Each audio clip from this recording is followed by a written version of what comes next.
Hi guys, स्वागत है आपको हमारे न्यू वीडियो में। तो दोस्तों आप लोग के बीच में बहुत ही जल्द आ रहा है हमारे चैनल पे फुल रेसिपी मटन बिरयानी किस तरह बनाएं शादियों में। तो आप भी अगर चाहते हैं बनाने के लिए किस तरह बनाते हैं शादियों में इतना टेस्टफुल बिरयानी, तो आप लोग को पूरा फुल रेसिपी आ रहा है। उसका मैंने आ चुका है टेलर आप लोग के बीच में दोस्तों।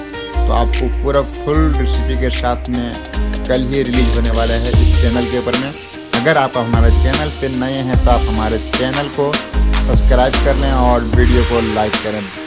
हर एक चीज़ बारीकी से समझाया जाएगा उसमें, आपको किस तरह बनाना है, जो कि आप अपना घर में भी आसानी से बना पाइएगा। आप भूल जाइएगा रेस्टोरेंट में जाके बिरयानी खाने के लिए। तो चलिए दोस्तों, अगर आप लोग को भी अगर चाहिए ऐसा घर में बनाने के लिए तो चैनल को सब्सक्राइब करना बिल्कुल भी ना भूलें। और बॉक्सर कुकिंग 98 पे बने रहने के लिए, उसका हर एक रेसिपी जानने के लिए हमें लाइक करें और वीडियो को शेयर करें। Good bye.